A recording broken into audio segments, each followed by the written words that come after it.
Dans la grande famille 206, la berline est apparue bien plus tard que les autres modifications et est immédiatement devenue populaire en Ukraine. Et pas seulement à cause de la forme du corps. La Peugeot 206 berline était vouée au succès sur notre marché. De plus, la voiture a l'air harmonieuse et proportionnelle. Elle ne donne pas l'impression d'un produit inachevé obtenu en ajoutant un coffre séparé à la berline. Et encore une chose, le prix de la voiture a été favorablement influencé par son origine iranienne.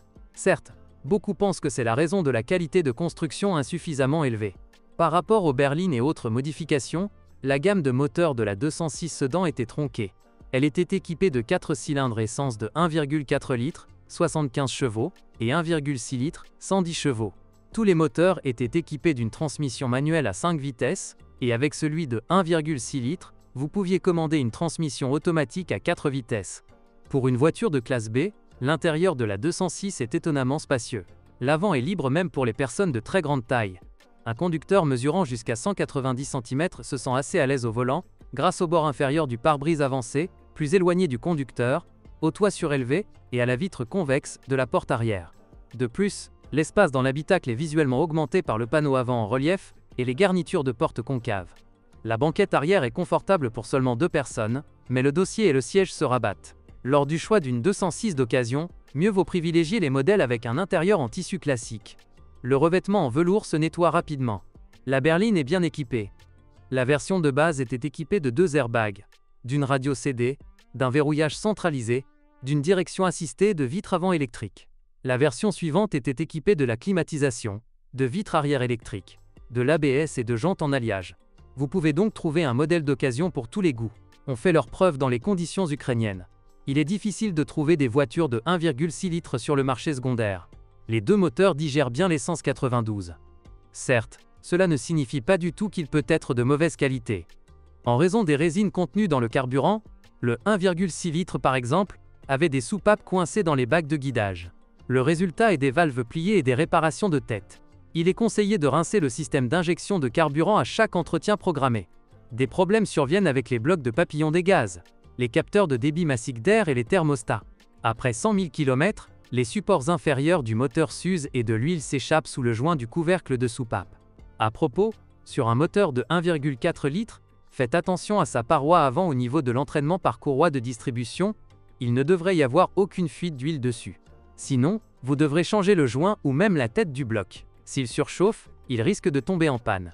Une transmission manuelle, dont le mécanisme de changement de vitesse peut se desserrer avec le temps, est généralement fiable, ce qui ne peut pas être dit de la L4 automatique. Elle dure rarement plus de 100 000 km. Si vous remarquez des à-coups lors du passage des vitesses, vérifiez d'abord le niveau d'huile, mais le plus souvent le bloc de soupapes hydrauliques est en cause. Pour prolonger la durée de vie de la machine, prenez pour règle de réchauffer la boîte pendant la saison froide.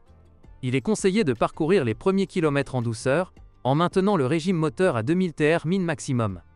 La petite Peugeot dispose d'une suspension entièrement indépendante à jambes de force McPherson à l'avant et 2 barres de torsion transversales à l'arrière.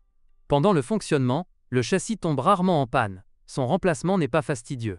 Les pièces les plus populaires sont les jambes de force stabilisatrices, qui suffisent généralement pour 40 000 km, les plaquettes et les disques de frein avant. Le reste du châssis est très durable et peu coûteux à remplacer. Les moteurs ont une courroie crantée dans le mécanisme de distribution. Lorsqu'elle est remplacée, la pompe est également mise à jour. Assurez-vous que le relais du ventilateur, situé en bas, est en bon état de fonctionnement. Si de la saleté pénètre, il tombera en panne. La mécanique est durable. Ce n'est qu'après 100 000 km que son levier peut se desserrer. Il y a plus de problèmes avec la transmission automatique, donc diagnostiquer la transmission automatique lors de l'achat d'une 206 d'occasion vous aidera à éviter des dépenses considérables.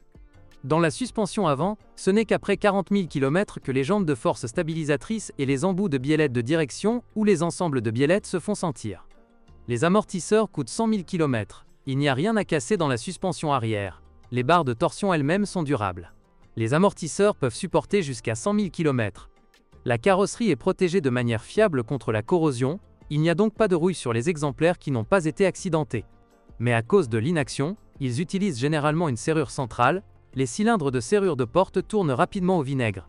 Eux, ainsi que les butées de porte grinçantes, doivent être périodiquement lubrifiés avec un lubrifiant épais.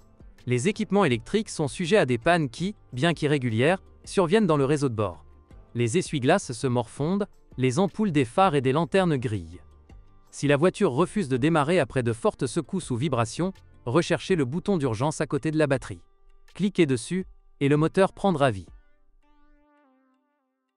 Bonjour les amis, vous cherchez une voiture d'occasion? Vous devez prêter attention au site web carm.pro. Carm.pro est grand catalogue de voitures, moteurs, boîtes de vitesse. Et le meilleur, c'est que vous pouvez trouver des informations sur les pannes de n'importe quelle pièce, complètement gratuit. Allez sur le site web carm.pro et découvrez tous les éventuels points faibles des voitures d'occasion.